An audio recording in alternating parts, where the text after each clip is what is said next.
A 3,200-mile train runs straight from Manitoba to Mexico City, and suddenly U.S. ports are no longer mandatory.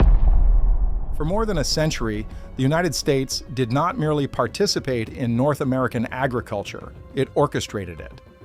From the wheat fields of the Canadian Prairies to the processing plants of Mexico, the invisible architecture of grain trade ran through American hands. Grain grown in Saskatchewan or Manitoba did not head straight to the world. It flowed south first. It entered American rail corridors, passed American inspection systems, filled American grain elevators, and exited through American ports. The system wasn't accidental, it was engineered. The United States built the rail choke points. It expanded the Gulf terminals. It controlled the Pacific Northwest export gates.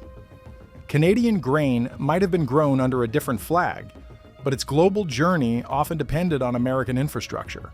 And over time, Washington internalized a powerful assumption: geography guaranteed leverage. If Canada wanted access to global markets at scale, it needed U.S. ports. If Mexico wanted reliable grain supplies from the north, the rail spine ran through America. If contracts were signed, margins were captured in American logistics chains. That assumption shaped policy for generations. It shaped investment, it shaped confidence, and in 2025, it quietly cracked. A freight train departed the wheat belt of Manitoba and began a 3,200-mile journey. Southbound, continuous, no unloading at a Gulf Coast terminal, no stop at a Pacific Northwest port, no American export dock involved. It terminated in Mexico City. No U.S. port fees, no American brokers, no transloading delays, no dependency on U.S. export infrastructure. What made that journey possible was not a stunt. It was not symbolic, it was structural. In 2023, Canadian Pacific Kansas City was formed through the merger of Canadian Pacific and Kansas City Southern. On paper, it looked like another railway consolidation. In reality, it created something North America had never seen before: a single-line rail network linking Canada, the United States, and Mexico end to end. One company, one operational system, one uninterrupted rail corridor stretching from the Canadian Prairies to the industrial heart of Mexico. That changed everything. For the first time, Canadian grain producers could ship directly into Mexico without breaking the journey at an American port. No coastal bottlenecks, no exposure to port strikes, no reliance on U.S.-controlled export terminals. The land bridge existed, and once a land bridge exists, trade patterns begin to rewire themselves. Grain that once flowed to Houston for export could now continue south past Texas. Wheat, canola meal, oats, and specialty crops could move directly into Mexican feed mills and food processors under long-term contracts that excluded American intermediaries entirely. Here's the part that should unsettle policymakers in Washington. Much of that rail journey still runs across U.S. soil. The trains cross American states, they use American track. American crews operate large segments of the route, but the value capture, the export margin, the brokerage fee, the port handling revenue no longer accrues to the United States. America provides the corridor. Others capture the leverage. For decades, U.S. ports operated under a quiet certainty. Canadian grain would always need them. Pacific Northwest terminals handled enormous volumes bound for Asia. Gulf Coast ports moved Canadian grain toward Latin America and beyond. Great Lakes routes formed integrated cross-border supply systems. Those flows justified expansion projects. They supported jobs. They underwrote local economies. That reliability is dissolving. Canada has spent years expanding its own export capacity. Vancouver has grown into one of the world's most efficient grain hubs. Prince Rupert continues to scale with Asia-focused efficiency.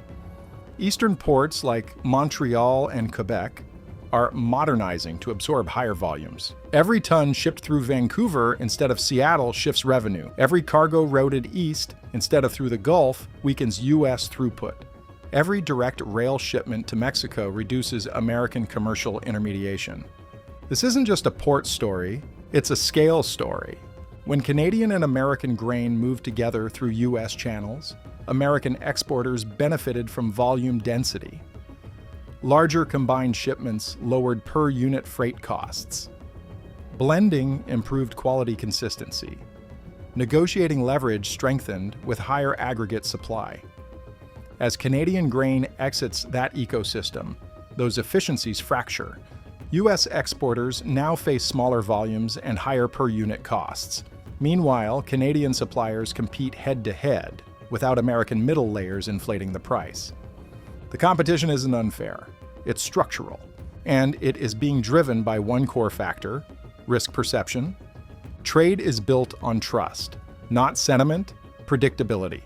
Years of tariff escalations, renegotiations, sudden enforcement shifts, and politicized trade disputes altered how Canada and Mexico calculate risk. Not because American infrastructure is inadequate, it remains world-class, but because access to that infrastructure has become politically contingent. When trade corridors can be disrupted by executive decision, partners look for insulation. Canada responded rationally: diversify exposure.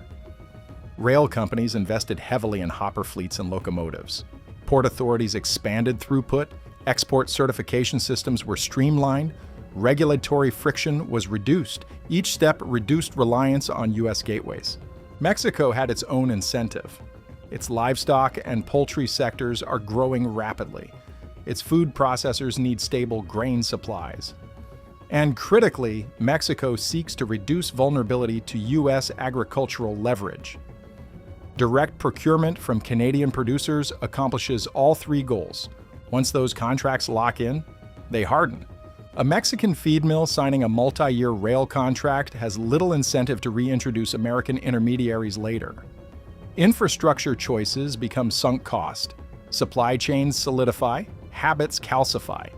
This is why the shift matters. It is not cyclical, it is structural.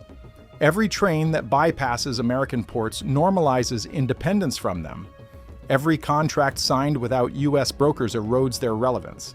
Every investment in alternative corridors increases switching costs back to the old system. And the irony is stark. The United States still produces massive grain volumes. It still operates some of the most efficient ports on Earth. It still maintains a sophisticated agricultural sector. What it is losing is not capacity. It is losing centrality. Trade power rarely collapses in dramatic fashion. It fades incrementally, shipment by shipment, margin by margin, until participation becomes optional. American port communities are beginning to feel the effect. Reduced throughput means fewer dock shifts. Fewer shifts mean lower incomes. Lower incomes ripple outward, affecting inspection services, logistics providers, warehousing firms, maintenance contractors. Yet the erosion is subtle enough to avoid national alarm. No single headline announces it. No single shipment defines it. But the direction is clear. The Manitoba to Mexico rail corridor was not about wheat. It was about optionality. It proved that geography no longer guarantees leverage. That a nation situated between two trading partners cannot assume indispensability forever. Infrastructure can be redesigned. Trade flows can be rerouted. Dependence can be engineered out. The grain is still moving. Farmers are still harvesting. Buyers are still contracting. But the United States is no longer required for every transaction in North American agriculture. And in global trade, relevance, not production, determines power. The rails are already connected. The contracts are already signed. The system is already adapting. The only question left is whether Washington recognizes the shift before temporary erosion becomes permanent loss. Because in trade, once centrality disappears, it does not quietly return. It has to be rebuilt,